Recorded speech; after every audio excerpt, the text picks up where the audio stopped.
and for doing the next session, that is prioritizing your employees, who and how to train. For this, I would request Mr. Roydon Gonsalvez, SVP Head of Talent Management and Development, APAC Northern Trust. He is globally recognized leader in people and talent management space with 2 decades of experience driving transformational strategies for organizations worldwide. His expertise lies in building talent ecosystems that not only engage employees but also align with organizational growth and cultural development.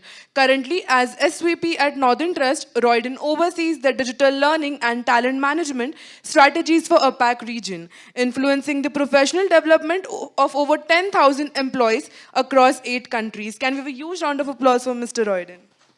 Thank you. Am I audible? Okay, great. Let's do a quick dipstick check. How many of you are core HR, L&D talent professionals? Okay. Okay.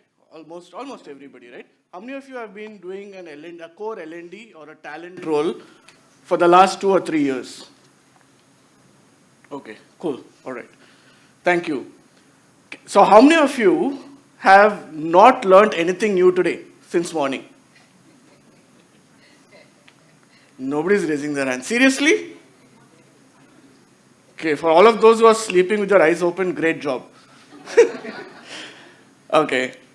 How many of you still refer to the term employees when it comes to talking to the people you're responsible for as an L&D or a HR professional? Raise of hands. How many of you are still referring to people as employees? Okay, great, great. I'm going to ask you why later. All right. So the reason I'm saying talent is because if you look at any business today, whether it's a startup or it's a well-established organization, right? There are just 3 things that you need. Okay. One is the funds to run the business. 2 is the technology. And 3 is the talent. The first 2, funds are available, right? If you have a good business proposition, and if you're able to make money and if you're able to show this to investors, funds are available today. Okay? Technology, if you're able to identify the right technology, technology can be a great differentiator. Okay? But the true differentiator, where you have very limited control over, or rather, the other way to look at it as a HR professional, where you have a larger control over, is your talent. Okay? So, let's look at today's talent framework, right? It's kind of evolving, it's kind of changed, if you've not realized it already.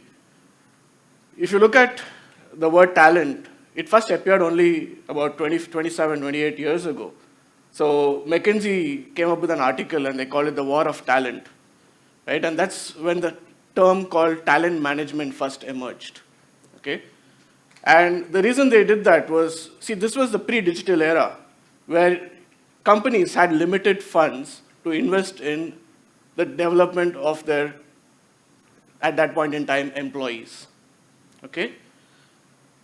But the question that you need to ask yourself is, are you still looking at that talent as exclusive or inclusive? Now, what's the difference between exclusive talent and inclusive talent? Anybody? What would you define as exclusive talent? Anyone? Okay. Who has more skills? More skills? Okay. Okay, and what would you define as inclusive talent? Inclusive talent strategy. What would you define as an inclusive talent strategy? Okay, so back in the day when there wasn't digital, when funds were limited, companies would say, okay, I'm going to go after the top 10% of high-performing employees. Okay? And then they would invest in that top 10 talent to develop, top 10% of their talent to develop. So that was an exclusive talent approach. Okay? But with the advent of digital and digital learning, scale is now easily accessible, right? It's not that expensive to upskill a large workforce. And that's what we call as an inclusive talent strategy, right? So if you look at today's talent framework, talent management as a centrifugal force, it starts from the entire talent journey, right from talent acquisition, which includes your employer branding and talent attraction. And then it goes on to what we used to call as L&D, right? It's now becoming talent development because it's no longer learning for employees, it's something more than that, okay? And within talent development, you have your talent planning, you have your succession planning, leadership development, which is called as talent identification. You have talent deployment, which means you make sure that the right person is placed in the right job. And of course, you have your performance management, okay? And then you have your talent retention and talent engagement, which of course has gained momentum in the last few years, okay? So like I said earlier, inclusive talent or exclusive talent strategy. What is it that is going to be your mantra? Depends on what kind of an organization you are and what are the outcomes that you're looking forward to, okay? Now, I know we had some debate in the morning, like what kind of a organization are you, or what kind of talent organization are you? So we started off as a jobs-based organizations, right? So that's where it started. We started moving towards skills-based organizations. And now we are moving towards capability-based organizations. So what's the difference between the two, skills and capabilities, right? So I know Photoshop, that is a skill, okay? I can create good digital marketing material, that is a capability, right? So Vikas covered that very well in the morning, so I'm not going to get into the details. And again, what happens after capabilities? So it says potential-based. We still haven't figured out what that means. Okay, so we'll figure that out together. Now this is a small SWOT analysis of today's market talent place trends. Okay. If you look at India, we produce the highest number of STEM graduates. Okay, we are probably the second largest producer of STEM graduates because the data from China is a little skewed. Okay, but we have beaten the US, we have beaten most of Europe. Okay, but we still have a problem. And how many folks from talent acquisition here? Not many. Oh, just one or two. Great.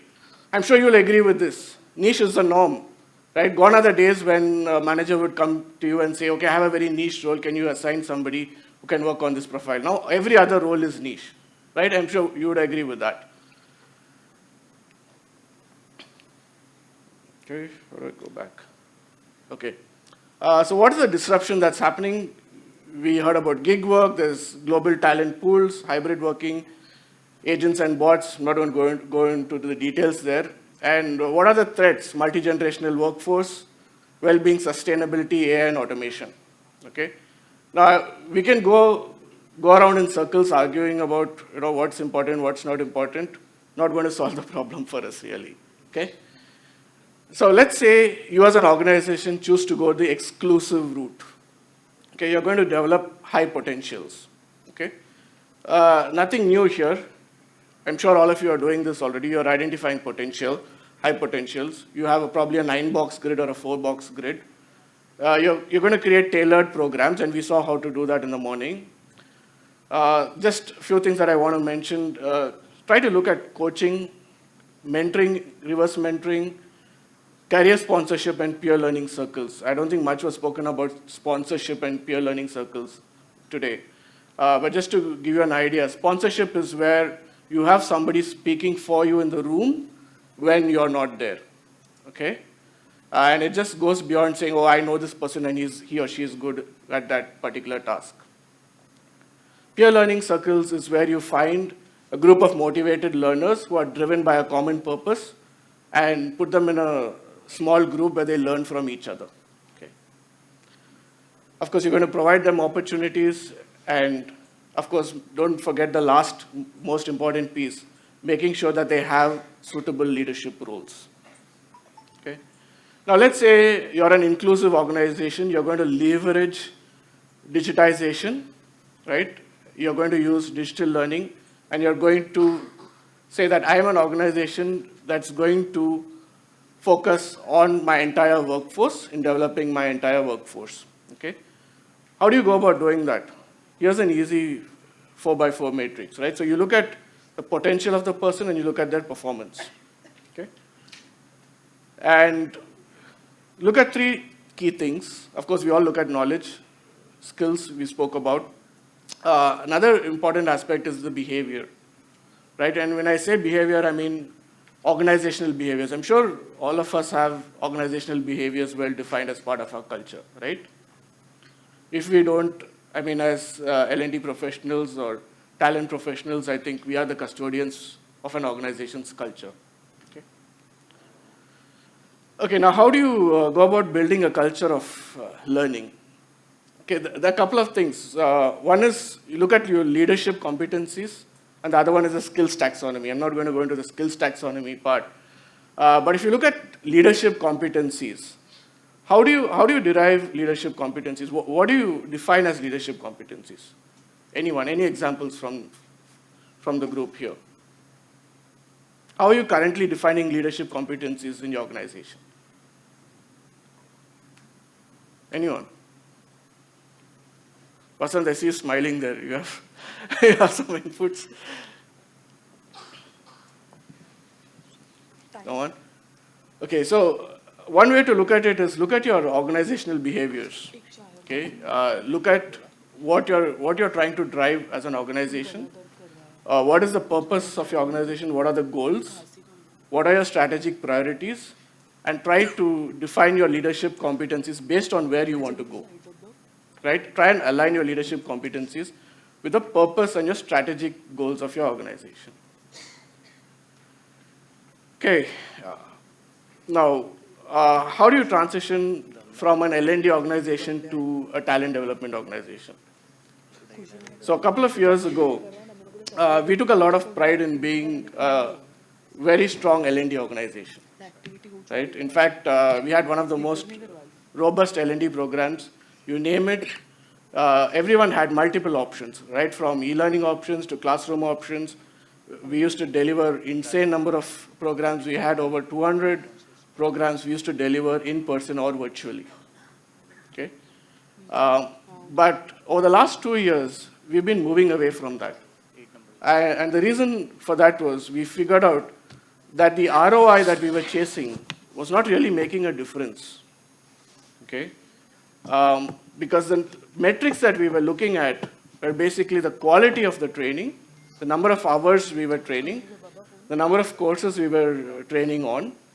All of these were not really making impact on our business metrics, right? The metrics that mattered the most.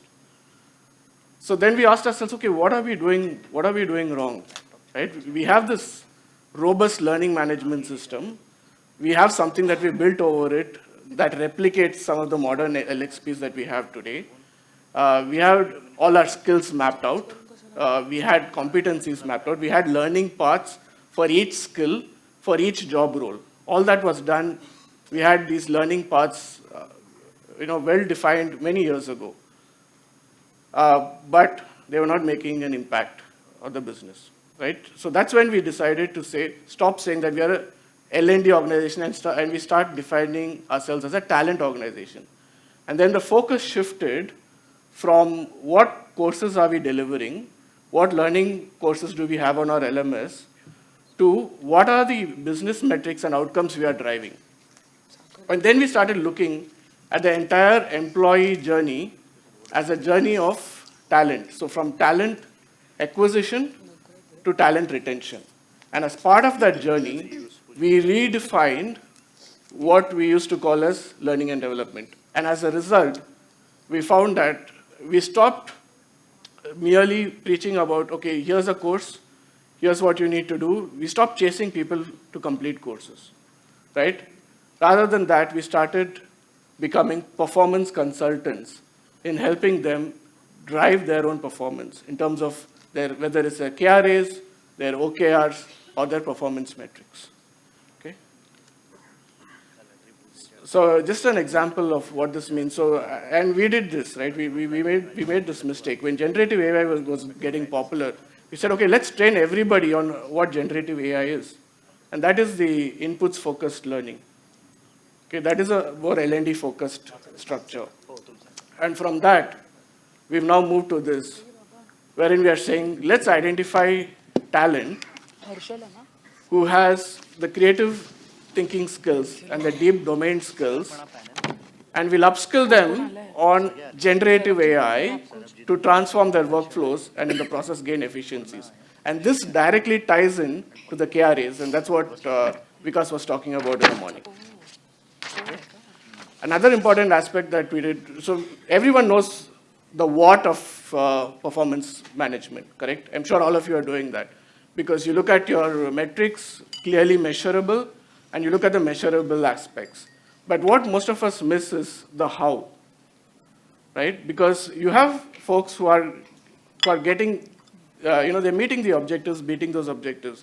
But in that process, if they are being not so kind to their team members, if they are pushing their team members to work extra hours in process of trying to meet those metrics, is that the right behavior that you want to promote in your organization, right? So we started measuring that through organizational behaviors, 360-degree feedback, and risk assessments, okay? Set clear objectives. I'm sure all of us look at organizational goals. Don't forget individual goals. Make sure that the individual goals are also aligned because that's important for the talent, okay? This is another example in terms of future skills. Okay, how are you going to identify what future skills are relevant? This is going to differ from industry to industry and from organization to organization. One way to do it is try and look at the balance between technical skills and people skills. It's going to be different for different industries. So don't go by the reports that you see, because the reports are industry agnostic. Okay.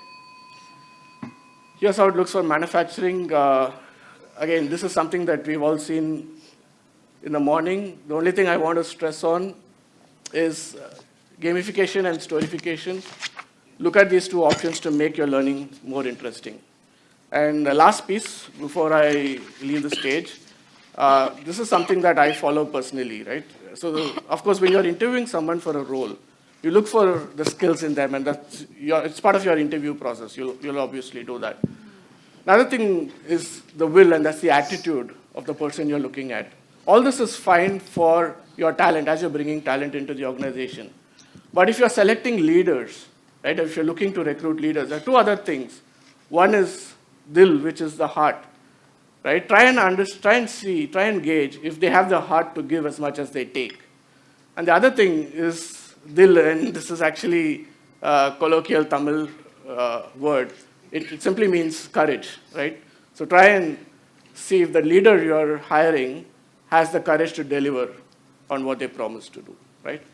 So yeah, with that, my time is up. If there are any questions, we probably have time for one quick question.